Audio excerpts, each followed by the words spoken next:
जय हिंद दोस्तों, मैं विनोद मिश्रा अपने YouTube चैनल हिस्ट्री गैलरी में आप सभी लोगों का हार्दिक अभिनंदन और स्वागत करता हूँ। Most welcome in my channel history gallery. आज दोस्तों मैं आपको बताने वाला हूँ कि अभी लेटेस्ट में एग्ज़ाम है, सामने बहुत सारे एग्जाम्स हैं। आपकी पीईटी तो अभी बीता है, आगे जो है जल्दी ही एसआई का एग्ज़ाम होने वाला है और एसआई के एग्ज़ाम के साथ साथ जो है हो सकता है कि लेखपाल का भी एग्ज़ाम हो। तो आपको इसी को ध्यान में रखते हुए, अगले एग्जाम को ध्यान में रखते हुए मैंने आपसे कहा था कि मैं समय समय पर आपको कुछ टिप्स देते रहूँगा कि कहाँ से पढ़ना है। तो आज जो है प्राचीन भारत का टॉपिक को लेकर के आया हूँ आपके सामने कि अक्सर करके बच्चे घबराते हैं प्राचीन भारत को पढ़ने में, बहुत लेंदी है प्राचीन भारत। और लेंदी के साथ साथ जो है दोस्तों यहाँ पे लगता है कि कहाँ से पढ़ें कहाँ से न पढ़ें।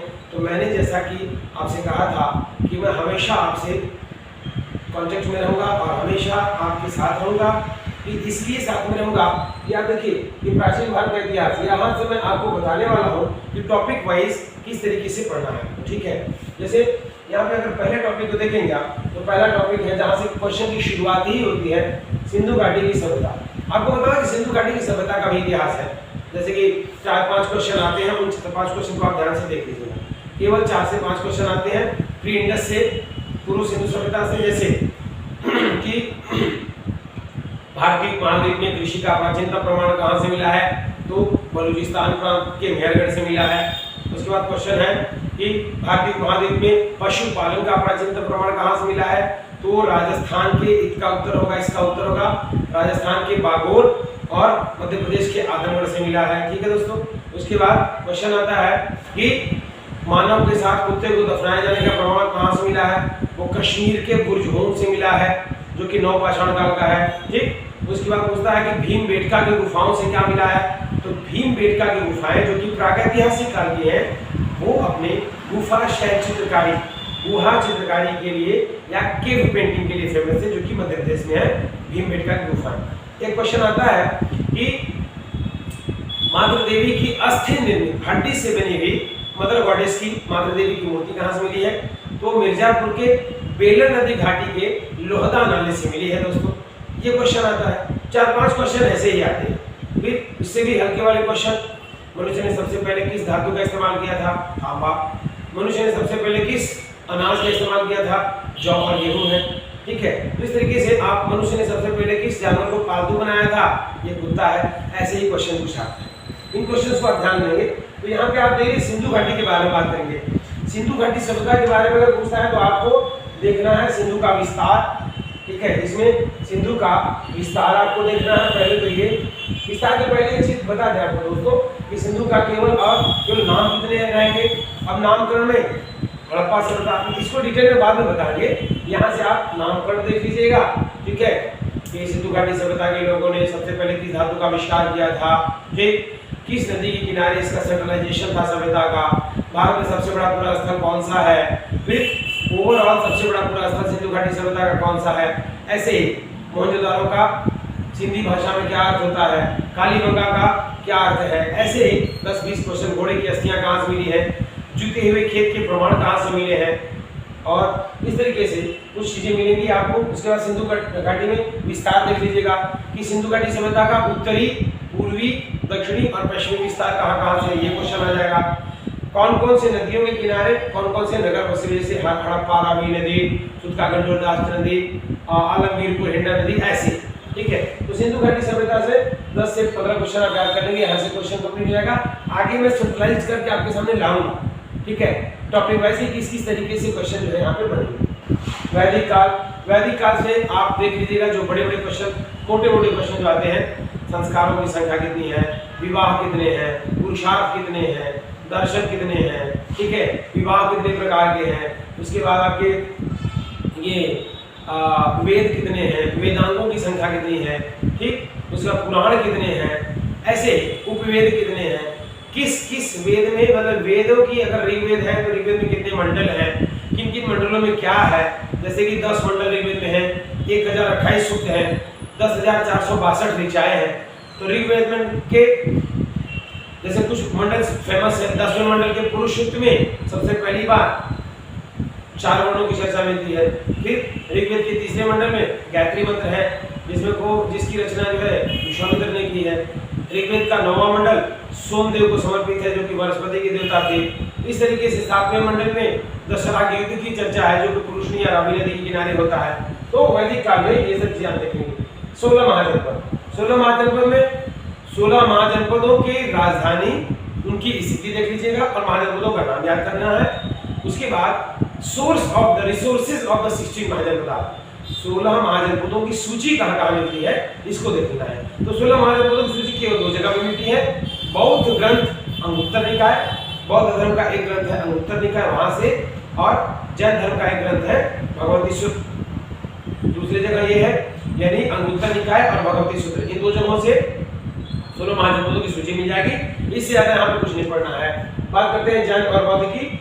जैन और बौद्ध से इनके जन्मस्थान, जैन और बौद्ध दोनों, इनके जन्मस्थान, शिष्यों के नाम, इनकी शिक्षाएं, 4 आर्य सत्य, पंचमहाव्रत, जो भी बौद्ध धर्म में है, जन्मस्थान है, शिक्षा है, प्रथमावपदेश कहाँ होते देते हैं, पत्नी का, माता का, पिता का, किस कुल से है, क्षत्रिय कुल से है तो किस कुल से है, ऐसे एक क्वेश्चन यहाँ से आएंगे जैन और बुद्ध से, इसको ध्यान दीजिएगा सर। ठीक है, यानी सिंधु के बाद अगर सबसे ज्यादा ध्यान दीजिएगा तो जैन बौद्ध पर दीजिएगा।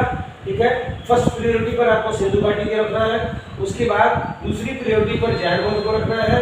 ठीक, तीसरी प्रायोरिटी पर आपको महाजनपद का, तीसरी प्रायोरिटी पर इसको रखना है और चौथे पर इसको रखना है। ठीक है, मौर्य में भी स्पेशली दोस्तों, मौर्य वंश में स्पेशली अशोक को पढ़ना है।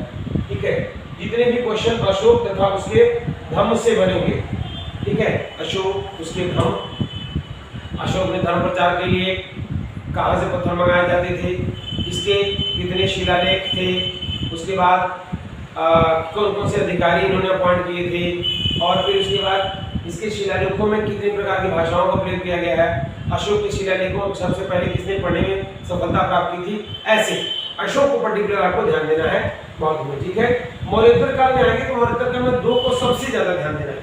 एक तो आपके भारतीय राजवंश 3 जो है, भारतीय राजवंश शुंग, कर्ण, सातवाहन है। तो शुंग वंश का पुष्यमित्र शुंग है, एक तो ये ध्यान दीजिएगा, और सातवाहन, यहाँ पे एक तो भारतीय राजवंशों में सातवाहन है, सातवाहनों में भी शीशे के सिक्के जारी करने वाला सबसे पहला क्वेश्चन ही आता है, और सबसे लंबे समय तक शासन करने वाला, माँ का नाम अपने नाम के पहले लगाने वाला, ऐसे बहुत सारे क्वेश्चन सातवाहनों से। भारत में भूमि अनुदान देने वाला, भूमि को दान देने वाला पहला वंश सातवाहन वंश, तो ऐसे क्वेश्चन आ जाएंगे। और दूसरा जो दोस्तों सबसे महत्वपूर्ण है वो है आपके कनिष्क राजवंश, यानी कनिष्क कुषाण वंश का शासक कनिष्क।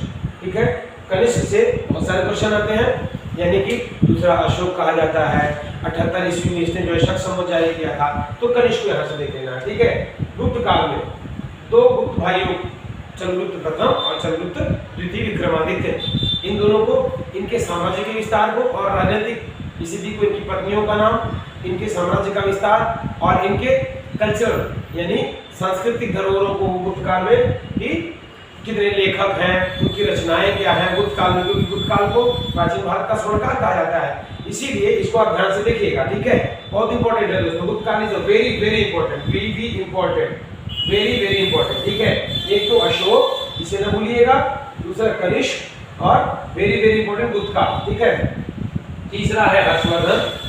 हर्षवर्धन प्राचीन भारत का अंतिम हिंदू शासक था। ठीक है, अंतिम शासक है, यही क्या करके आपके प्राचीन भारत लगभग समाप्त हो जाता है। ठीक, तो हर्षवर्धन का काल है 606 से 647।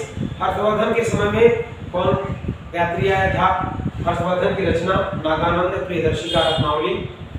इसकी राजधानी कौन सी थी? इसकी बहन का क्या नाम था? और ऐसे ही 4-5 क्वेश्चन हर्षवर्धन से आ जाएंगे।